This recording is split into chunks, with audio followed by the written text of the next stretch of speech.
Ali, this game reminded me a little of the clash against Real Madrid that we saw domestically earlier on this season, where Atleti were terrible, didn't go for it as they should have done, and it was kind of a carbon copy today.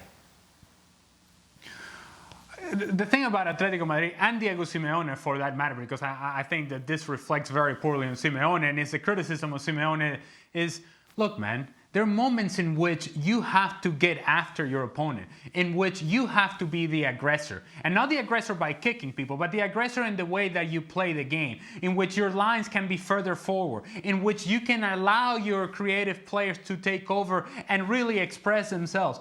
And when it matters the most, when it gets to games like this, and you just mentioned the game against Real Madrid, or here in Champions League, the natural instinct of Diego Simeone, time and time again, is, we're going back this way. No, we're not going to chase you over there. We're not going to confront you over there. We're going to confront you here because this is where we're most comfortable and this is where I want my team.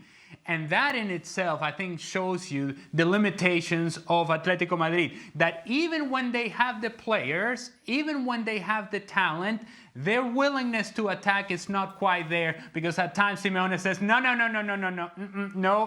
Joao Felix, you're going to come and defend here. And Angel Correa, you're going to come and defend here. And Luis Suarez, you're going to be in your own half as well. So what happens when they win the ball? There is no way that they're going to threaten Chelsea. There's no way that they're ever going to get in behind. There's no way that you can actually create any sort of opportunity. Now, Simeone will tell you, well, part of the problem is that Trippier's not here, Versalico's not here, and so therefore Marcos Llorente is one of my better attacking players throughout the season. Now I have to play him as a wing back. Well, okay, maybe I'll give you that as an excuse, but the mindset and the approach of Atletico Madrid, regardless of who was on the field, was always going to be defensive. And until they get past that, you're going to see the same sort of performances from Atletico Madrid. This was underwhelming, and they could still be playing out there, and they would not have scored a goal yet.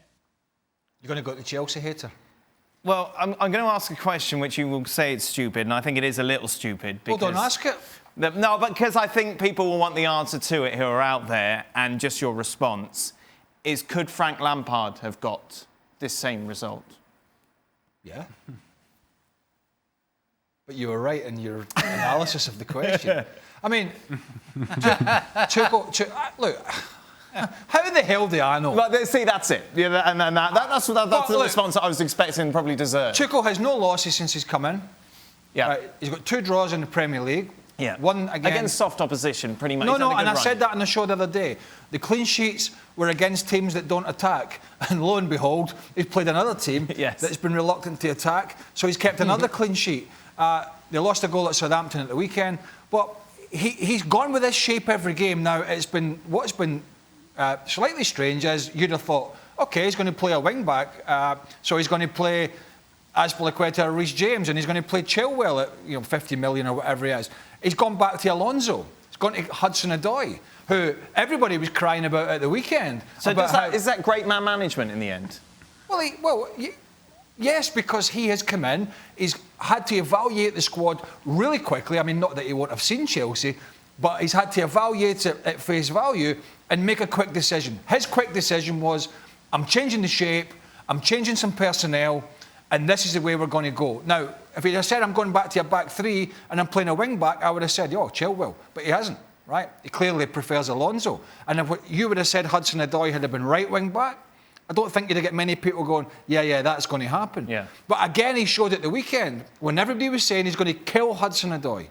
Not everybody, but a lot of people. He's killed him, he's done this. And you can agree or disagree with the way he's gone about it. But he said after the game, look, he wasn't doing what I wanted to do, but that doesn't mean, because I took him off, he's not going to play in midweek in the biggest game of our season. And he played him. Yeah. So you can't say that was bad man management at the weekend when he's played the lad tonight and they've gone away from home to the league leaders and got a win and potentially 1 foot in the door to the next round. Frank? Yeah, no, I think he does well. He does very well, and he does what he has to do to make sure that everybody's going to respect him.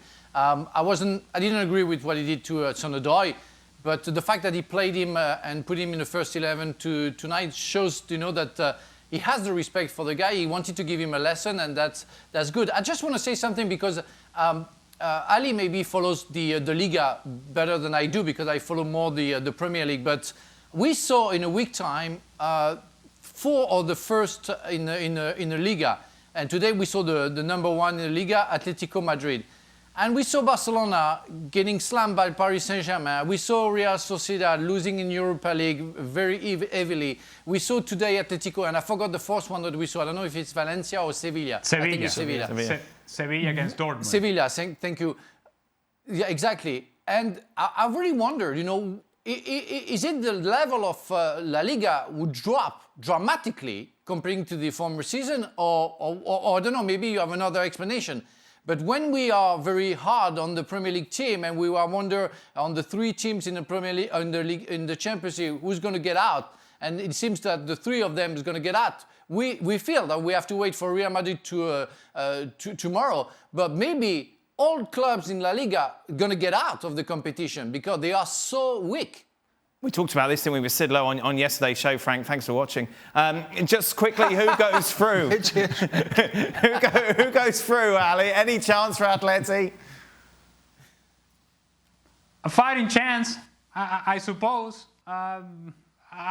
You can't, honestly, right now, from what you saw today, based on today's evidence, you can't really trust this team that they're going to be able to attack Chelsea, that they're going to be able to create problems for Chelsea. There just wasn't any evidence today. They haven't completed 3 passes yet. I just don't like the way that today Atletico Madrid showed up and really refused to play the game. One word, Frank, who goes through? Well, on what I saw, Chelsea, and I see the 3 clubs, the 3 clubs in English clubs going to go through. And I say to you before, minimum 2 of them is going to go through. Chelsea deserve to go through, and they're going to prove it. One word, Frank. We haven't got any time. There you blabbering on, Craig.